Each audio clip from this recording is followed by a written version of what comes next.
Jogar em casa. Nenhum torcedor carioca usa essa expressão com tanta propriedade quanto o vascaíno.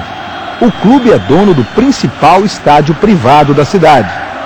Um lar acolhedor e repleto de memórias felizes. De grandes títulos, como o da Libertadores de 98. O Vasco pode ser que é um dos poucos que tem a sua casa própria. Isso aqui foi construído com o suor e com a poupança dos vascaínos. Campeão em 1923, o Vasco desafiava os rivais Fluminense, Flamengo e Botafogo com um time formado por pobres, negros e mulatos. Considerado uma revolução numa época em que o futebol era esporte de elite. Os rivais, então, tentaram desfiliar o Vasco da Liga, com a alegação de que o clube não possuía um estádio adequado. Sem a ajuda do governo, dirigentes vascaínos correram uma lista para coletar doações pela cidade. Movimento que ganhou o nome de Campanha dos 10 mil. Dinheiro recolhido em apenas 10 meses. São Januário estava erguido. A inauguração foi no dia 21 de abril de 1927. Derrota para o Santos por 5-3.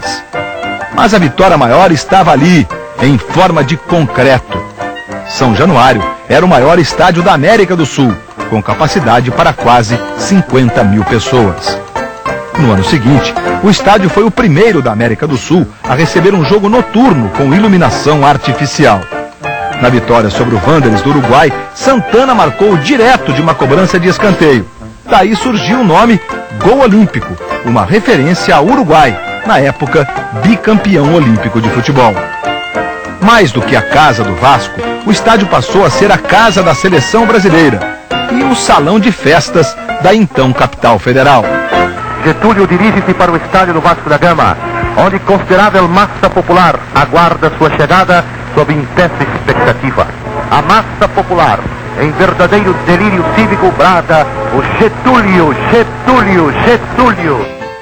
E foi daqui, desta tribuna, como diz a placa, que o presidente Getúlio Vargas ditou as leis sociais do Brasil em 1943. A consolidação das leis do trabalho. Testemunha da história, protagonista de lendas. Em 1937, o Vasco goleou o Andaraí por 12-0. Inconformado, Arubinha, jogador do Andaraí, teria enterrado um sapo no campo e rogado uma praga. O Vasco ficaria 12 anos sem um título.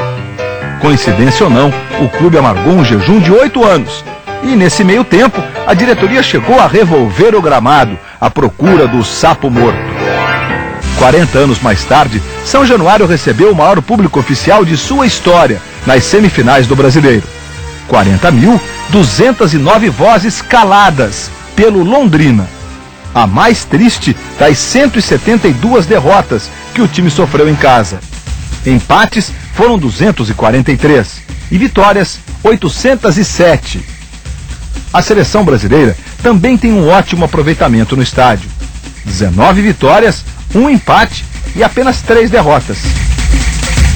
Roberto Dinamite é o maior artilheiro do estádio. Fez em São Januário 184 gols dos 754 que acumulou na carreira.